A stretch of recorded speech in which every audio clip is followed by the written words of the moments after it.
Good morning, English 8. All right, it is Tuesday, and we are going to check the work that you did on page 267. Okay, number 1, you should have crossed out the digit for 5 because we need to spell that out. 5 astronauts and 2 TWO. Payload specialists lost their lives in the space shuttle. Orbiter Challenger broke apart 70 seconds after liftoff on January the 28th, 1986 at 11:39 a.m. That is the correct way of writing it. Number 2, it was to have been the first, F-I-R-S-T, time a civilian would fly in space. Number 3, NASA, with no periods, spent many weeks recovering the debris from the Atlantic Ocean near Cape Canaveral, Florida. Number 4, while addressing the nation the evening after the Challenger disaster, President Ronald Reagan quoted the poem High Flight by John Gipsy McGee Jr., Jr. period. You need to abbreviate that. Number 1 in exercise B, you should have capitalized the following letters. M in Mrs., period. They capitalize the F in Franz, comma, who teaches the seniors, apostrophe after the S. A capitalized anatomy and physiology, a comma after class, capitalized new, capitalized York, capitalized medical, capitalized college, capitalized new, capitalized York, comma, capitalized new, capitalized York, comma, capitalized May, comma after 15th, and a period after 1996.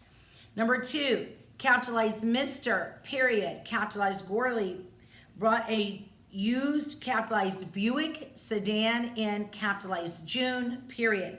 Number 3, capitalized our family is going to capitalize Smith, capitalize Lake, capitalize recreation, capitalize center, capitalize Saturday. For our capitalized July 4th picnic, period. Number 4, capitalize Wolfgang, capitalize Amadeus, capitalize Mozart. Put parentheses around 1756 to 1791. That's his birth and his date. Was a musical genius who started composing at the age 4, period. Number 5, capitalize 1, capitalize Mozart, put an apostrophe between the T and the S to show ownership. Most famous opera is the Magic Flute. The Magic Flute should all be capitalized and underlined. Now, letter C. Mom wrote an interesting novel about the Civil War. Okay, the first thing we're going to do is mark our prepositional phrases about the Civil War. The verb is wrote, mom is the subject, and our complement is novel. Okay, number 2. The sailors frantically bailed water from the sinking ship. From the sinking ship is a prepositional phrase. Bailed is the verb. Sailors is the subject. Water is our complement. The word sinking needs to be boxed because it is a verbal, okay? It is describing the ship, but remember, verbals look like verbs, but they do not have a subject. Instead, they act like an adjective, an adverb, or the part of a noun. Okay? I could smell the newly cut grass through my open window. We have the prepositional phrase, through my window. Could smell is the verb. I is the subject. I could smell what? I could smell grass. Grass is our complement. And then we have the verbal, cut. Cut looks like a verb, but it doesn't have a subject, so it's a verbal. So we're going to box around it. Frank and Ben swept the back porch after the thunderstorm. Swept is our verb. After the thunderstorm is our prepositional phrase. Swept is the verb. Frank and Ben is the subject. Porch is the complement. Will you help me with my broken bicycle? With my broken bicycle is a prepositional phrase. Will help is the verb. You is the subject. Me is the complement. Broken is our verbal. Number 1, and then we're going to decide, is this a sentence, a fragment, or a run-on? Silver Spring State Park, Florida's oldest tourist attraction. That is a fragment. It doesn't have a verb. Even before the Civil War, tourists were visiting Silver Springs. That is a sentence. Number 3, resting on the bottom of Silver River, a Native American dugout canoe can still be seen in the clear waters of the spring. That is a sentence. Turn the page. Silver Spring State Park is famous for its glass bottom boat tours. So you can see over 80 feet down to where the natural springs are feeding thousands of gallons of water into the river. That is a run-on, because when you read this, Silver Spring State Park is famous for its glass bottom boats.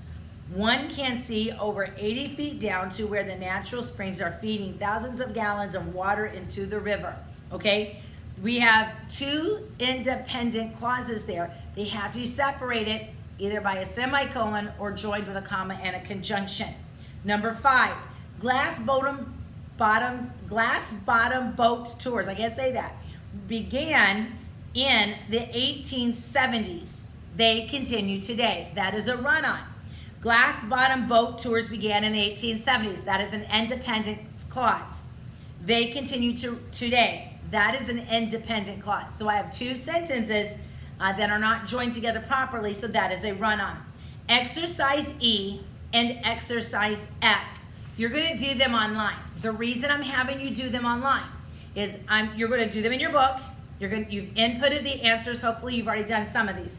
You input your answers. That way you can get feedback to right away whether they are right or wrong. Okay, I want you to look at page 270.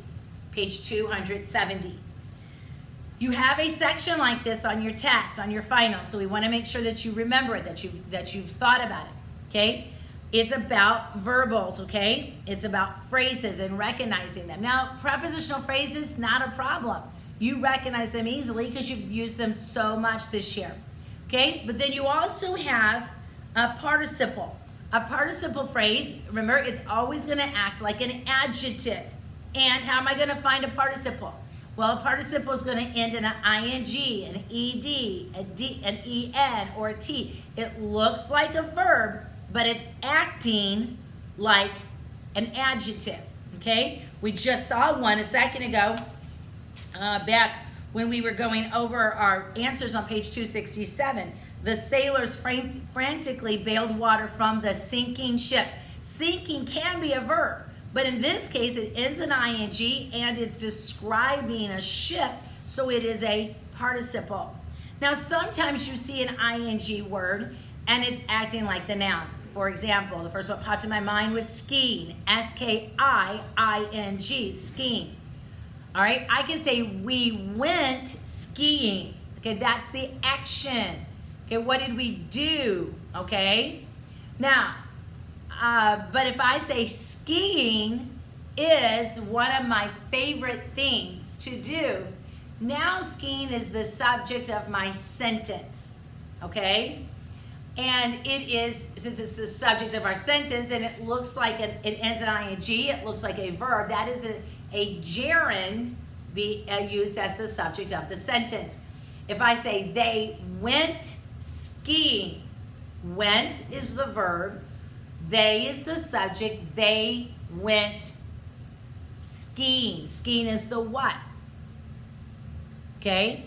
And so it can be a direct object, but if I say we are skiing down the hill today, that's a verb. So you have to look at how it's used, okay?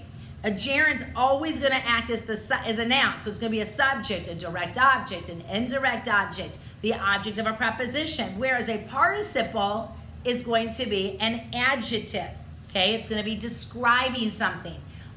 It is a skiing lodge, okay? That's actually a ski lodge, but you get the idea. Okay, the third type of phrase that I need to remind you about is an infinitive. An infinitive always begins with the word to, and it is sometimes an adjective, sometimes an adverb, and sometimes it's a noun. You have to look at how it's used. In this section, we are going to look at the phrase has already been marked for us. It's in italics, okay? Since it's already marked for us, we're just going to say, okay, what kind of phrase is it? How is it used? Let's look at the first one. Trusting God, Amy Carmichael told her family and friends that she was going to be a missionary. trusting God is our phrase. What kind of phrases? Well, we know it's not what? Well, it's not a noun because it doesn't begin, it's not, I'm sorry, we're looking at what type of phrase it is first. It's not a infinitive because it doesn't begin with to. So I have to say, is trusting being used as a noun or is it being used as an adjective? Trusting God, I'm doing that, right? So it is a participle, okay? What does it describe? Trusting describes God, trusting God, okay? So I have a participle phrase and it's acting as an adjective. Look at number 2. Amy desired to join the China Inland Mission, but was not able. To join the China Inland Mission is our clause. What is that? Well, it begins with the word to, so it is a infinitive. Now, if it's an infinitive, I know that it might be an adjective, it might be an adverb, it might be a noun. How is it used? Well, the verb in our sentence is desired. Who desired? Amy desired. Amy desired what? To join the China Inland Mission.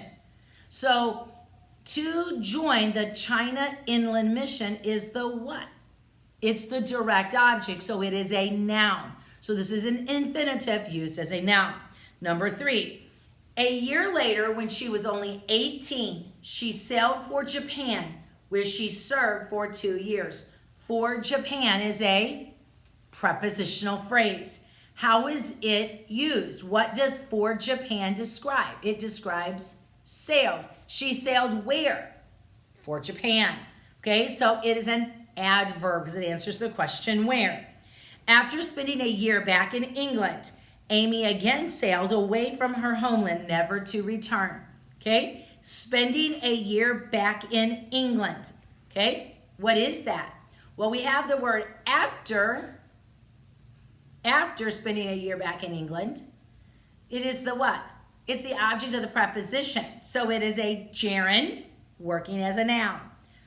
Number 5, she loved teaching the women and children of India about Christ. Okay? Loved is our verb. She is the subject. She loved what? She loved teaching the women and children. So teaching the women and children is our direct object. What kind of phrase is that? It is a gerund. It ends in an ing, so it is a gerund acting like a noun because it's the direct object. She loved teaching let's just do that one. Although she never married, Amy became a mother to hundreds of orphans and unwanted children. Of orphans and unwanted children is a prepositional phrase. What does it describe? She was what kind of a mother? A mother of orphans and unwanted children, so it is an adjective. Number 7, although Amy went through many trials, she never gave up. Through many trials is a preposition, and it tells us what? Where she went. She went through, okay? So it's a preposition acting as an adverb. Number 8, Amy Carmichael served 55 years as a missionary to the lost and needy of India. To the lost and needy, to the lost and needy is a, don't get tricked on this one. It's a preposition, okay? Why did I know? Because to the lost and needy is an adjective describing what? To the lost, she was a what kind of missionary? She was a missionary to the lost and needy. Okay, if it had been a gerund, it would have had to serve as a noun. Look at exercise H, recognizing clauses. Now, guys, this is a big part of your test. Okay, it's a big part of your test. Make sure you know that a adjective clause is going to begin with a relative pronoun. An adverb clause is going to begin with a subjective conjunction, subordinate conjunction, so I'm trying to say, I'm so sorry, all right? And a noun clause is going to begin, and it's going to function as a noun, okay?